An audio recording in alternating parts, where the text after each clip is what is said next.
ত্রয়োদশ জাতীয় সংসদ নির্বাচন সামনে রেখে রাজনৈতিক অঙ্গনে জোট গঠন ও আসন সমঝোতার দৌড় ঠাঁই নিয়েছে কেন্দ্রবিন্দুতে। বিএনপি জামায়াতকে ঘিরে গড়ে উঠছে নতুন বলয়। পাশাপাশি এনসিপি এবি পার্টি সহ বিভিন্ন দলের পৃথক জোটের তৎপরতাও বাড়ছে। ভোটের আগে জোটের সমীকরণই নির্ধারণ করবে মূল প্রতিযোগিতার চিত্র। জীবন অবাক না করলে কে করবে? 28% মিল্ক ফ্যাটের অবাক করার সাথে ফ্রেশ মিল্ক পাউডার। জীবন অবাক করুক প্রতিদিন। নির্বাচন ঘনিয়ে আসতেই বিএনপি বৃহত্তর একটি জোট গঠনে তৎপরতা বাড়িয়েছে। যুগপথ ও ফ্যাসিবাদ বিরোধী আন্দোলনে থাকা দলগুলো ছাড়াও উদার গণতান্ত্রিক, বাম, ইসলামপন্থী ও আলিম সমাজের প্রতিনিধিদের সঙ্গে নিয়মিত বৈঠক চলছে।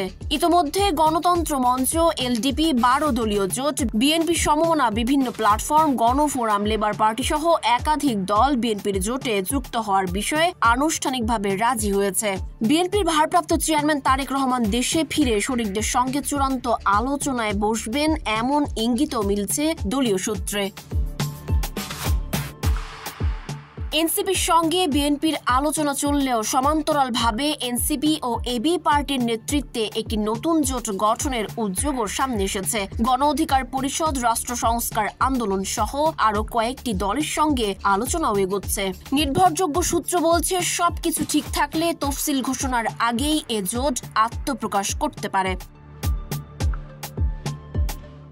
গণ অভ্যুত্থানের পর এনসিপির সঙ্গে প্রাথমিকভাবে ঘনিষ্ঠতা দেখা গেলেও শেষ পর্যন্ত ইসলামপন্থী 7টি দলকে নিয়ে নির্বাচনী সমঝোতার পথে হাঁটছে জামায়াত। এক আসনে এক প্রার্থী নীতির ভিত্তিতে জরিপ করে প্রার্থী নির্ধারণের প্রক্রিয়াও চলছে। দলটির দাবি, এটি জোট নয় বরং বিস্তৃত নির্বাচনী সমঝোতা। ভবিষ্যতে আরও দল যুক্ত হতে পারে। এছাড়া বাম গণতান্ত্রিক জোট, বাংলাদেশ জাসদ এবং ফ্যাসিবাদ বিরোধী বাম মোর্চা সহ বিভিন্ন বাম সংগঠন বৃহত্তর একটি বাম জোট গঠনে আলোচনায় রয়েছে। সিপিবি, বাসদ, বিপ্লবী কমিউনিস্ট লীগ থেকে শুরু করে ক্ষুদ্র নৃগোষ্ঠীর সংগঠন পর্যন্ত অনেকেই এ জোটে যুক্ত হওয়ার আগ্রহ দেখিয়েছে।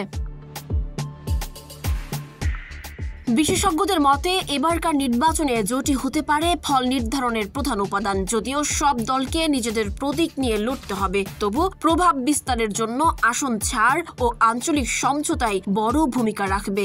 শেষ পর্যন্ত বিএনপি, জামায়াত, এনসিপি, এবি জোট এবং বামপন্থীদের পৃথক প্ল্যাটফর্ম, এই 4 বলয়েই গড়ে উঠতে পারে নির্বাচনী মেরুকরণ। সানজিদা আফরিন, সোনিয়া, নাগরিক, প্রতিদিন।